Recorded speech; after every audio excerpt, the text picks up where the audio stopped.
How's it going, my how-to friends? My name is Gary, and this is my channel, Weakest of Weeks. If you love the DIY stuff, you definitely came to the right place, and consider subscribing. I have a ton of how-to stuff out there, and today it is no different. We'll be working on my Ryobi P410 orbital sander. It's been kind of having a weird problem, but today we will disassemble it, tear into it, and resolve this issue. So stay tuned.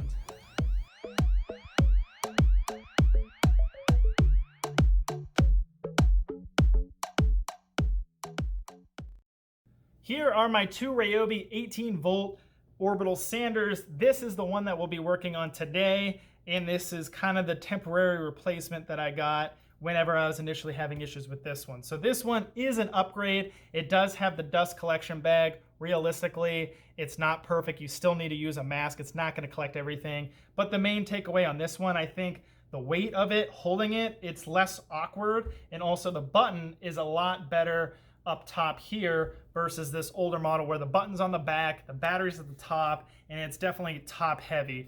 But I got this thing for free because it was having issues. I used it for a little bit, instantly had problems with it, figured out what the problem was, but I kind of jerry-rigged it to temporarily work. So it was free. I know a lot of people are still using these, so I figured it'd be worthwhile to tear it apart, show you the problems I'm having, and hopefully the video will be helpful if you have this model and you need to tear it apart. What's happening with this one is the lead that goes onto the battery that clips on the top here. Unfortunately, that lead broke.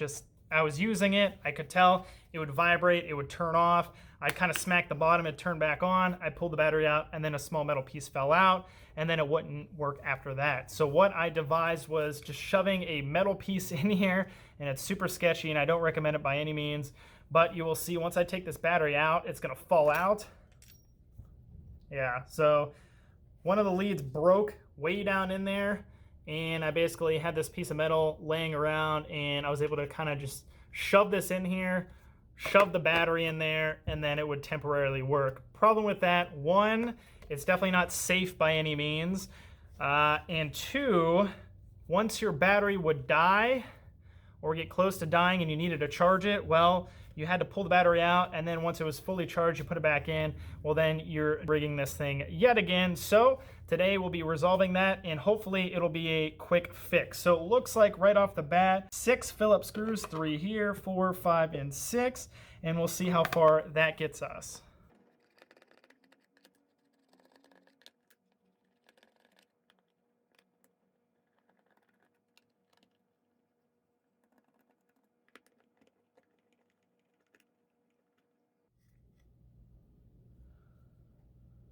Oh, look at that. Wow. Okay. So this actually looks relatively simple. You have the motor on the end with the coupler that gives it that orbital twist to it.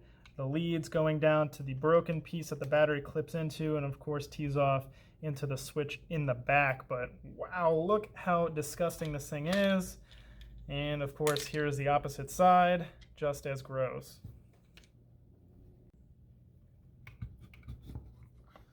Okay, so you can wiggle the motor back and forth and it will release. Unclip the leads here. And I just want to make sure I have this. I just want to make sure I have this in the right orientation whenever I plug it back in. Set that to the side. But man, look at that. That is years and years of crap, and appears to be a lot of drywall dust.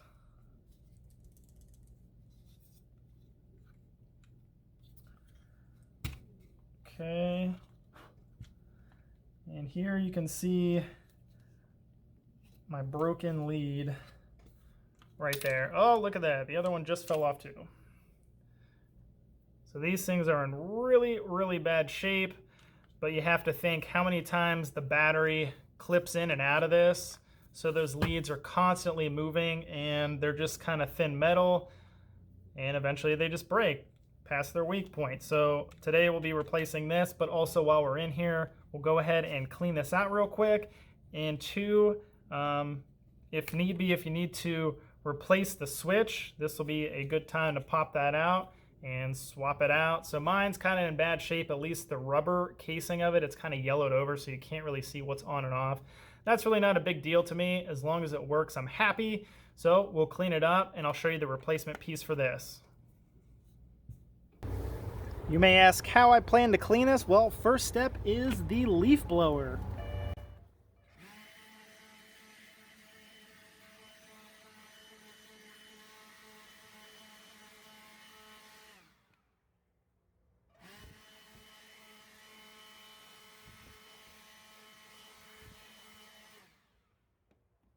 Next step is just some basic purple power, some towels.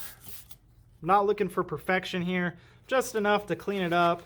That way there's just not a bunch of crap in here bouncing around that can get into the motor and everything else and just kind of destroy the electronics.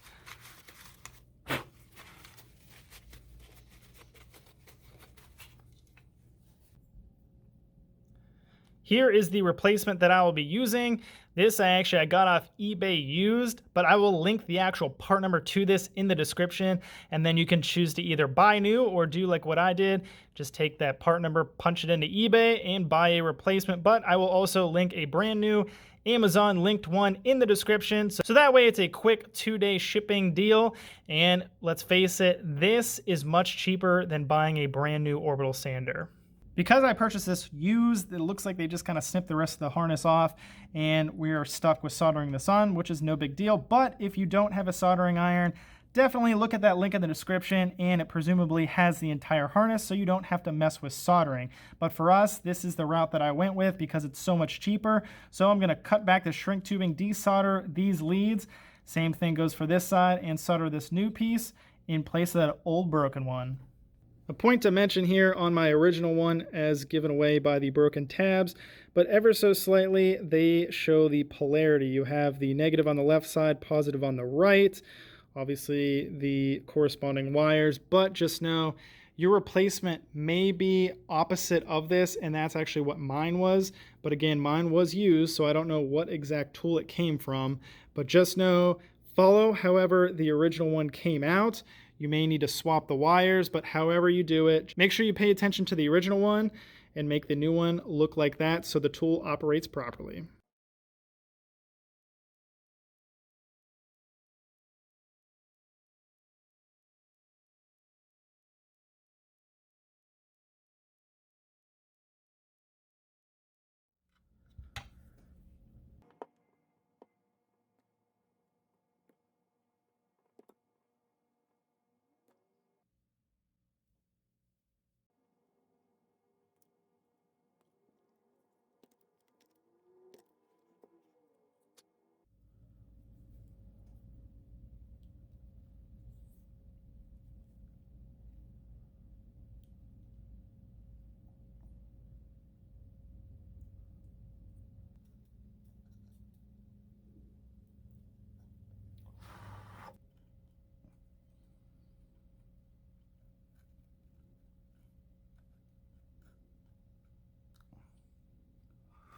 Not one of my finest moments soldering this into place.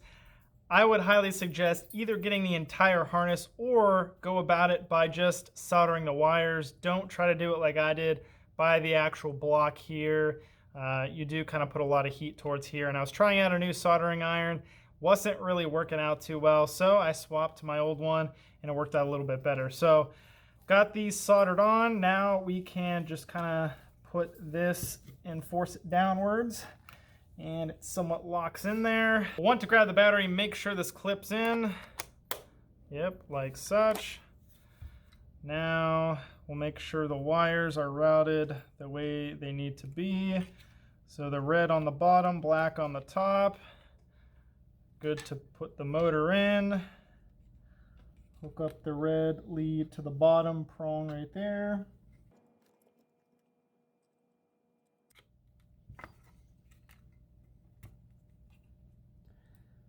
Ground lead, the black one on the top.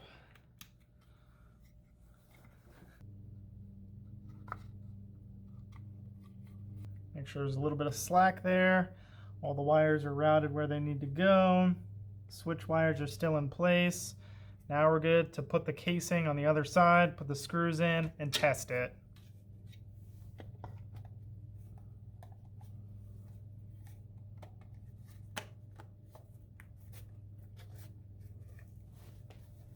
Put back the 6 Phillips screws.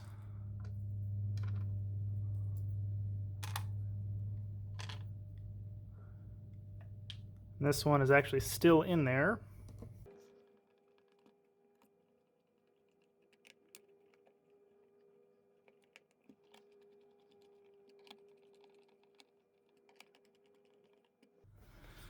Make sure the end freely spins.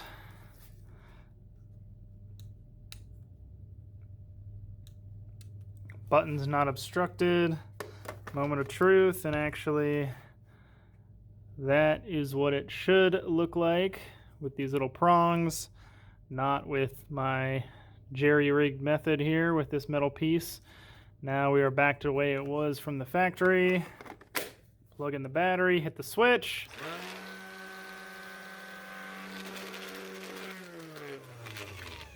Look at that. So there you have it. We were able to salvage this old Ryobi orbital sander with a couple bucks, some basic hand tools, and a little bit of time. Hopefully this video helped you out, saved you a couple bucks so you didn't have to go out and buy a brand new orbital sander. Like I mentioned at the beginning, I'll link the part that I replaced in the description. So all you have to do is click on that to find this specific replacement, as well as a link to an exploded diagram. So if another part in any of your Ryobi tools is bad, you type in the part number for the tool and it will come up with an exploded diagram, and you can look up, say, the switch in case that is bad and order those parts. So hopefully this video helped you out. If it did, be sure to give it a thumbs up. Also consider subscribing because, like I said, I do have a ton of how-to stuff out there, and especially more to come. With that being said, I appreciate you watching. I'll catch your friends next time.